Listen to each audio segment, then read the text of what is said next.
ओम साई राम। बाबा का आशीर्वाद हम सब पर बना रहे। आज के इस वीडियो से हम श्री साई सच्चरित्र के अध्याय 10 का सारांश लेकर आए हैं। दोस्तों, क्या आपने कभी सोचा है कि साईं बाबा जिनकी कृपा से असंख्य भक्तों का जीवन बदला है, उनकी दिनचर्या कैसी थी, उनके विचार, उनकी साधना और उनके चमत्कारिक जीवन का रहस्य क्या था?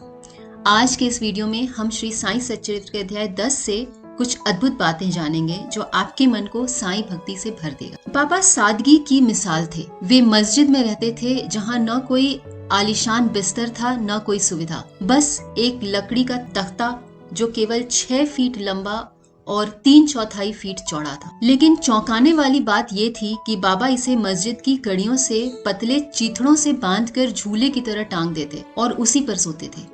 कोई भी समझ नहीं पाता था कि वो इतने पतले चीथड़े से कैसे टंगी हुई है। ये पतला सा चीथड़ा लकड़ी को टांगने के लायक भी नहीं था, उस पर बाबा सोते थे, फिर भी वो टूटता नहीं था। जब लोग इसे देखने जुटने लगे तो बाबा ने वो तख्ता ही हटा दिया। बाबा बाहर से साधारण लगते थे पर भीतर से पूर्ण ब्रह्म स्वरूप थे। कभी प्रेम पूर्ण तो कभी कठोर, लेकिन उनका हर व्यवहार भक्तों के कल्याण के लिए होता था। वे हमेशा कहते थे, सबका मालिक एक। उनका मन सांसारिक इच्छाओं से मुक्त था और वे केवल प्रेम, आनंद और ज्ञान के सागर थे। बाबा पहली बार जब शिरडी आए तब वे केवल 16 साल के थे। कुछ समय के लिए वे चले गए और फिर वापस आए जब वो 20 वर्ष के थे और फिर 60 साल तक वहीं रहे। उनकी महासमाधि 1918 में हुई, जिससे माना जाता है कि उनका जन्म 1838 के आसपास हुआ हो, लेकिन उनका असली जन्म स्थान और जाति अब तक कोई नहीं जानता। बाबा का सबसे बड़ा संदेश था, राम और रहीम एक ही हैं। वे हमेशा हिंदू मुस्लिम एकता की बातें करते थे। वे कहते थे, मतभेद भूलो, प्रेम से रहो। उन्होंने सेवा और करुणा को ही सच्ची भक्ति बताया। बाबा दिखावे में विश्वास नहीं रखते थे।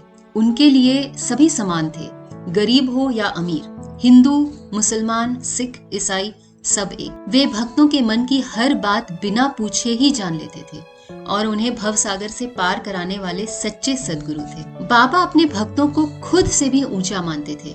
वे खुद को दासों का दास कहते थे और हर किसी के सेवा में तत्पर रहते थे।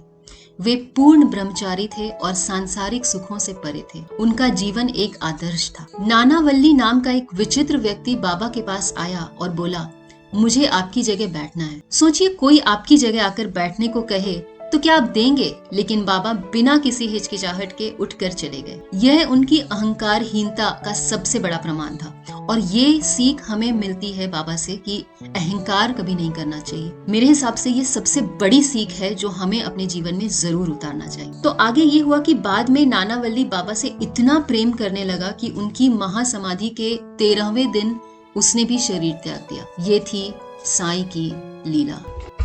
बाबा ने कोई कठिन साधना या जप तप ये सब करने की जरूरत नहीं बताई। उन्होंने कहा, बस साईं साईं का नाम लो, मेरा जीवन पढ़ो और संतों की संगति करो। यही सबसे सरल साधना है जो मन को शांति देती है और हमें भव सागर से पार कराती है। बाबा का पूरा जीवन हमें सिखाता है कि यह संसार एक भ्रम है और केवल सद्गुरु की शरण ही सत्य है। वे सदैव भक्तों की भलाई के लिए तत्पर रहते थे और हमेशा रहेंगे भी, ये हम सब महसूस करते हैं। हम साईं बाबा के चरणों में नतमस्तक होते हैं और उनकी कृपा की कामना करते हैं और वो हमें दिखता है। अगर आपको यह वीडियो अच्छा लगा तो इसे लाइक जरूर करें, शेयर करें और चैनल को सब्सक्राइब करें और कमेंट में ओम साई राम जरूर लिखिए। ओम साई राम।